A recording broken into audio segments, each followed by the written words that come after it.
Grįžkim prie tavo pačio kūrybos. Sakyk, kas tave paskatino Šienapjūtę, tavo antrąjį romaną, išleisti Lietuvoje, duot Vagos leidyklą išleisti? Čia yra, man atrodo, toks labai natūralus noras, reiškia, turėti, irgi, kadangi aš rašau ne tiek to vidinio reikalo verčiamas, kaip taip jausdamas, kad yra stoka tos lektūros, tai ta pačia prasme nori, kad ta lektūra eitų ten, kur ta spraga labiausiai galima užpildyti. Taip, kad aš jokio tokio vidinio konflikto ar pergyvenimo tas man niekad anei trupučio nesudarė. Tik buvo klausimas, ar išleisti. Ir aš ten paklausiau kelių žmonių ir jie irgi patraukė pečiais, sako, pabandyt galima. Pabandyt galima. Aš pabandžiau. Ir buvai patenkintas rezultatais? Jie tenai, reikia pripažinti, kad jie tą mano Šienapjūtę tenai yra išleistas kokie visoj knygoj, kokie 3-4 sakiniai ir jie yra išleisti už tai, kad jie buvo, ką aš sakyčiau, jiems per naturalistiniai atseit. Tenai buvo keletos lytinės implikacijos ir keletas jau tokios grynos ten kovų scenose, reiškia, ten kraujo tiškimų ar pirštų perpjovimų, panašiai tokios naturalistinės, ką sakyčiau, žiaurumo, reiškia. Tai reiškia, ta prasme aš negalėčiau daug pretenzijų reikšti. Išleista gražiai knyga, aš patenkintas.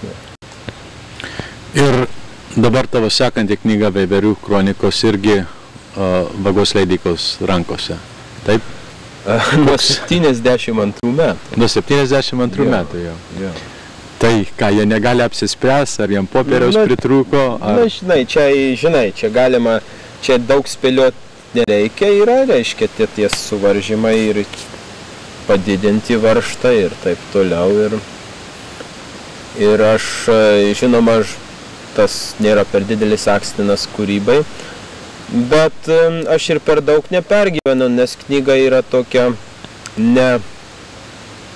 irgi istorinė, tokia, ta prasme, nesenstanti. Ir aš dar vis esu pasiryžęs palaukti. Gerai, o jeigu jie tau pasakytų, kad ne, brolau, čia nieko neišeis ir mes negalėsim išleisti, ar tu tuomet ieškotum galimybių ją čia išleisti? Jo, žinoma, eilė tų apysakų iš tos knygos yra čia išspausdinta. Viena, pavyzdžiui, Metmenyse dabar. Taip, periodiko jūs? Jo, periodiko išspausdinta. O sakyk, kokie dabartiniai tavo kūrybiniai planai, ką dabar rašai, ką planuoji? Aš rašiau, reiškia, dabar detektyvinius romanus. Įdomu. Tokių gerų seniai pas mus buvę yra.